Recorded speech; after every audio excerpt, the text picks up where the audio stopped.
How many of you job hunt like you date?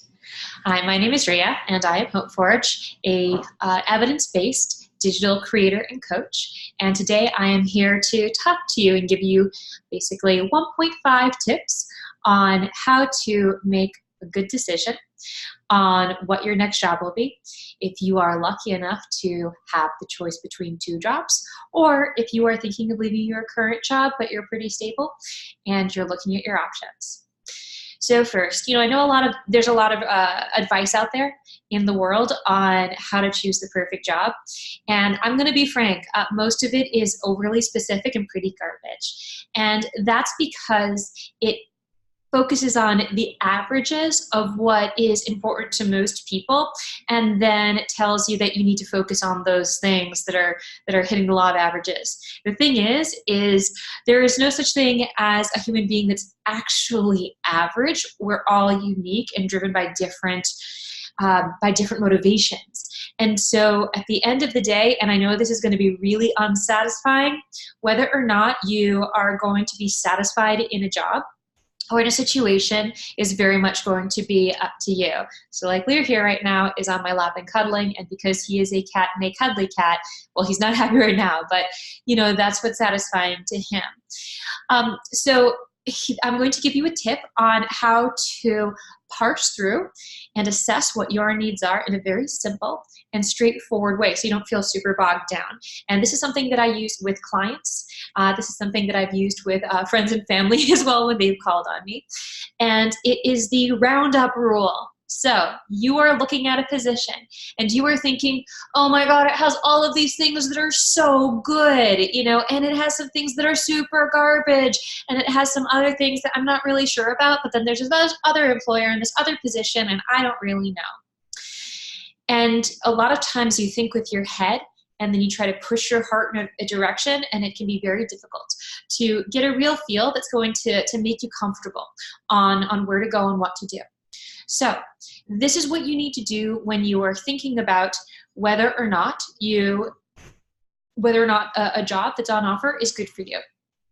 Treat it like you're dating, and specifically like dating someone who you potentially want to marry and spend the rest of your life with. Yes, we don't usually take jobs seriously in that kind of way, but let's walk through what we do when we are looking at a person. So we all know that no one is perfect, right? I mean, no one's perfect. Even if we feel like we would wish to be perfect at some point, no one's perfect. And that means that our partner isn't perfect. And generally, what happens is you'll have someone who you love a lot and has a lot of good things about them. And they are going to be something like a 65, 55, maybe if you're lucky, 75% match for you. So what that means is there are going to be all of these really good things, and then there's going to be stuff that you just go, oh God, I don't like that. They leave the toilet seat up, or they fart when, they eat too many beans, or maybe they're really bad about sweeping the floor, or any number of things, where you have this 35 or 45%, ratio where you have to round up.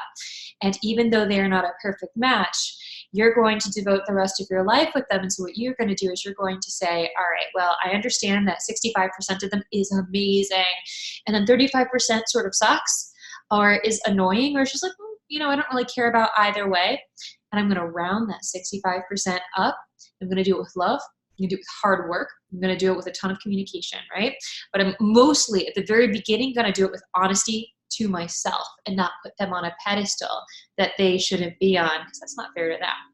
So that's the roundup rule for relationships. You should check out Dan Savage if you want to know more. He talks a lot about it. With jobs, it's actually very similar. You're not going to be spending the rest of your life in a job. This isn't the 1950s. But you should do the same thing. When you look at a job, you should say, what are the things that are important to me about a place of work? And how much percentage of these things is it hitting? And if you're going between two jobs, what you really need to do is just say, how good of a match is this job for my within the 100%, right? And so maybe you have two offers, and one of them is hitting 65% and one of them is hitting 60%. chances are you should go with that 65%. Or maybe you are looking to leave your current position and you're looking at other offers out there. You get an offer, and let's say it's actually a 45% match. Now, as a rule, I wouldn't go for anything that hits at 50% or below, because if you are only fulfilled or happy 50% of the time in your job, that is very unhealthy for you and very bad. But, you know, let's say you do have it hit a certain percentage, compare it to what you have in your current job, because sometimes you are in a totally shit job that you need to escape from immediately, and any improvement, you know, because of mental health issues, because of energy issues, you know, it's something that you want to do. So first, again, look at what this job and what this workplace has to offer, and on your scale of 1 to 100%, knowing that 100% is not really possible, and for the most part we're not going to even make 80%, unless it's like a dream job that also does happen to be really a dream job with a dream environment and a dream employer, like, you know, so we're going to have to round up. So think very critically about that. The next thing, and this is the point 5 that you need to do when you're considering your different options, is think of your deal breakers and what values are important to you. So for some of us, you know, we have families to support, we have a certain amount of money that we need to have coming in.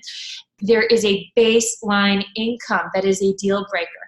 We're used to thinking about jobs in that way, right? Where the money is the most important, but maybe you need some flexibility because you have family responsibilities. Maybe you have some form of disability or challenge and you need to have accommodations and a supportive environment.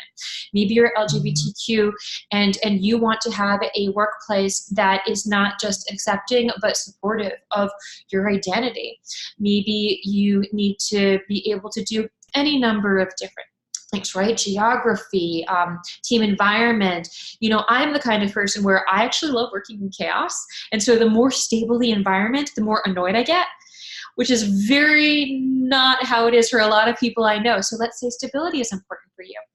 You need to think about the things that are important to you and what of those important things are deal breakers, and use those values when you're coming up with your 65%. You do this in relationships, right?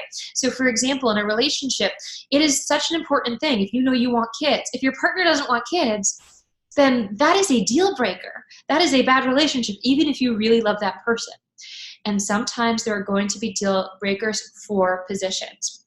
So again, when you are looking at different offers and different opportunities, what do you want to do? You want to look at their fit for you.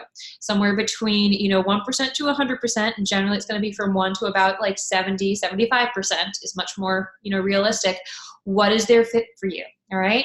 And then when you're looking at their fit, you want to break down how they hit your important needs and values and how they hit your deal breakers. And I'm going to tell you something, unless you are in a very desperate situation, which you might be, if they don't hit all of your deal breakers, and even if this looks like a Cinderella job with everything else, you will be unhappy if you take this position and there is no change on that deal breaker front.